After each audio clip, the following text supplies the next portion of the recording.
Controversial truck stop set to open in central Harlem. Controversial truck stop set to open in central Harlem. This is an amazing use of malicious compliance. The developers wanted to build 900 new apartments and everyone else wanted that as well. The zoning is currently commercial, but he wanted it rezoned to mixed residential, meaning some affordable housing units and some more expensive units. The board wanted it to be all affordable housing and would not agree to the rezoning. So he kept it commercial and built a cheap truck parking area. It's actually amazing. This is not the developer's fault. It is the fault of the zoning board wanting way too much. The developers need to be able to make money, and they would not make that money if it was all affordable housing. The developers are reapplying for the zoning that they wanted now lol.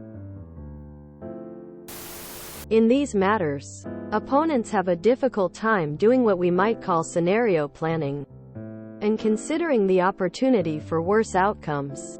2 from DC. Old Safeway store. They wanted to rebuild with housing above with a super modern store. At least 3 superb examples elsewhere in the city. The residents said no, so they closed the store and sold, leaving no major grocery store in the exclusive Palisades neighborhood, and sold with lease restrictions preventing another grocery store in the space. Residents fought rezoning of a car dealership.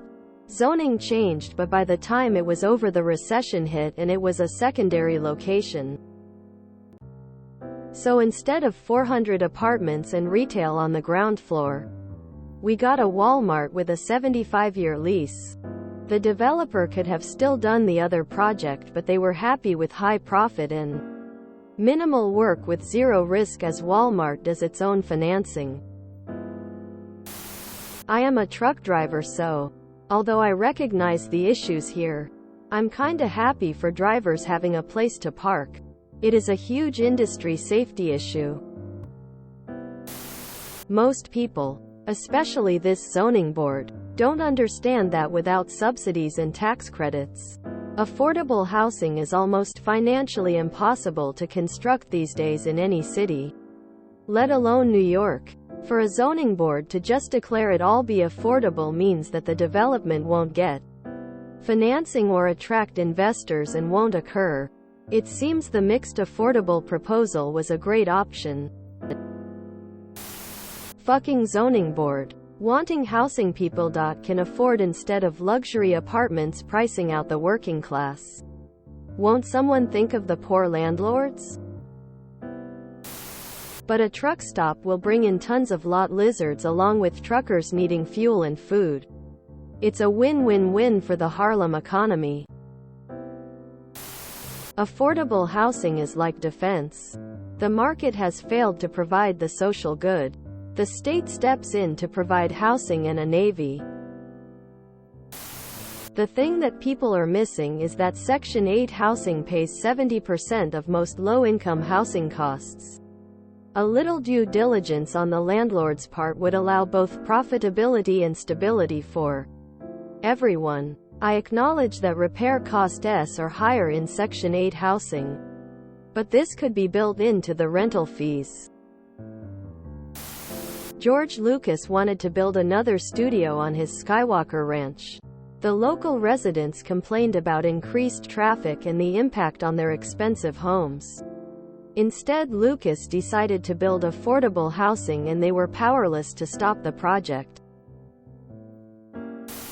Oh, poor millionaires not being able to make money. Think of the poor whittle businesses. Ha ha ha, that lady off city council sounded so slimy. They realized they overplayed their hand. I am glad the zoning board held to their guns. No need for more gentrification. Mixed-use apartments just drives up the rent prices in the surrounding area. So rather than take the opportunity to really help people, the developer chose to be a dick. That's not something to celebrate. If anything, it suggests the developer's original intention was to make themselves look good, not actually help others. This area that has one of the highest asthma rates in a city with an affordable housing crisis.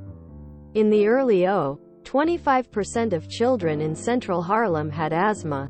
But yes, bring in more trucks with diesel fumes and traffic. I'm not saying the zoning board is right and don't know the ins and outs.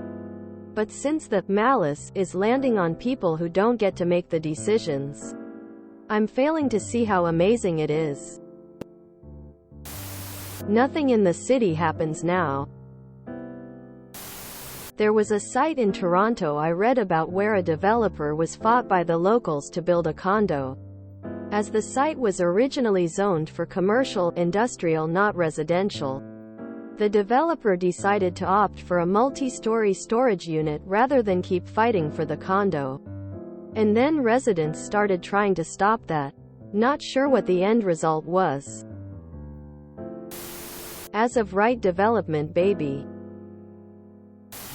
If you enjoyed this video, please check out our playlists full of similar content.